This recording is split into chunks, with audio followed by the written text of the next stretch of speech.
Quando alguém te fala sobre disjuntores monopolar e bipolar, você faz ideia do que se trata? Olá, eu sou o Davi Rocha da Silva, sejam bem-vindos ao meu canal. O principal objetivo desse vídeo é falar a respeito de disjuntores monopolar e bipolar, para que todos participação do canal tenham ideia do que se trata quando ouvir alguém falar. Eu gostaria de pedir a todos os participantes do canal que visitem meus canais do YouTube, Davi Silva Elétrica e CIA, Eletricotando by Davi Silva, Zé Faísca Channel e Pica da Elétrica. Esses canais são voltados para elétrica, eletrônica e conhecimentos em geral. Visitem esses canais, se inscrevam e compartilhem em suas redes sociais para nos ajudar a alavancar esses canais. Quando eu falo em disjuntor monopolar, eu estou falando desse disjuntor aqui, ó, que só tem aqui uma entrada para fios. Às vezes eu também chamo de disjuntores monofásicos. E quando eu falo de disjuntores bipolar, eu estou falando desse disjuntor aqui, ó, que tem entrada aqui, ó, para dois fios, que também às vezes eu chamo de bifásico. Por que eu tenho esses disjuntores? Na realidade, eu não tenho só o mono e o bi. Eu tenho o tri, tenho o tetra e assim sucessivamente, de acordo com a instalação que você vai fazer. No caso aqui desse vídeo, eu vou falar exclusivamente do monofásico ou monopolar e também do bipolar ou bifásico.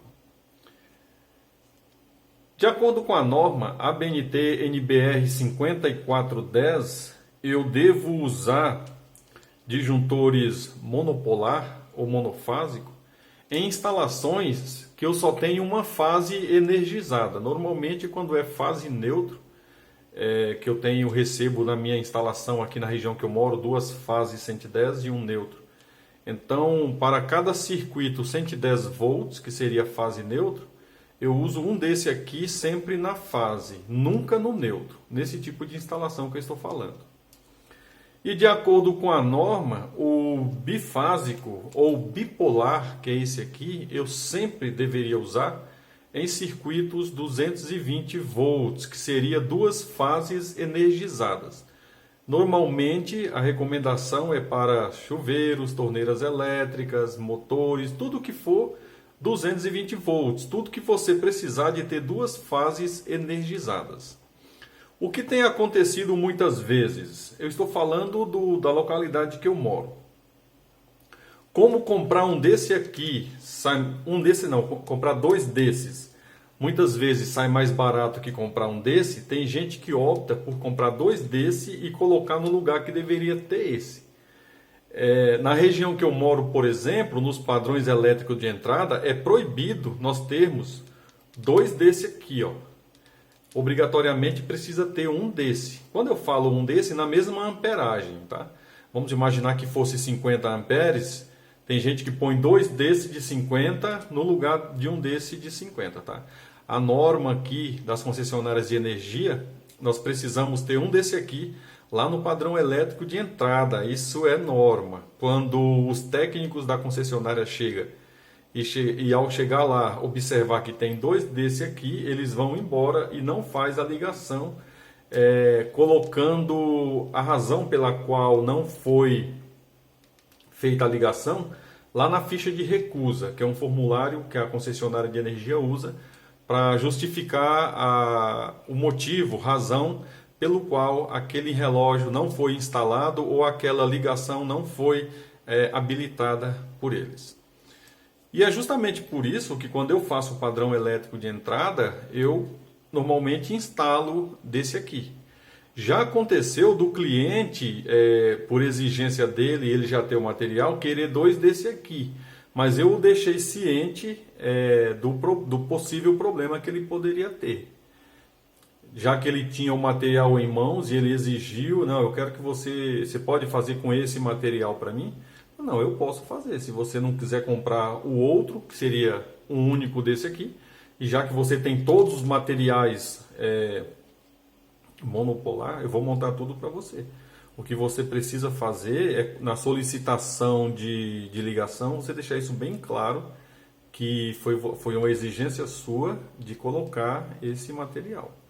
E aí eu, pela a honestidade do cliente, eu aproveitei e fiz uma solicitação, uma justificativa, né, junto ao pedido de ligação, do porquê que nós tínhamos optado naquele instante por instalar esse aqui. Então a concessionária veio e não recusou, já que tudo estava exatamente dentro do padrão, como a norma pede.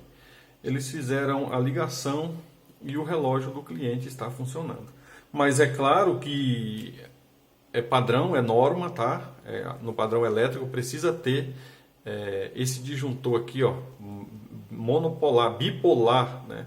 Eu ia falar monofásico, não, é bipolar, 2 polos, né? Ou bifásico, para 2 fases.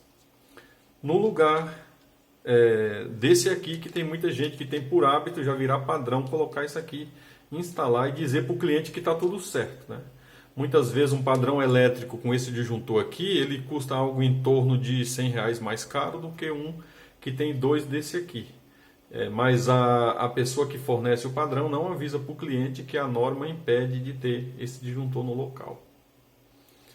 Esse era o principal objetivo do vídeo, falar a respeito de disjuntor bipolar e monopolar, onde eu uso cada um deles, esse aqui sempre em circuitos 220 volts, seja lá no padrão elétrico de entrada, na torneira elétrica, no chuveiro, no ar-condicionado, no motor, desde que seja 220 volts.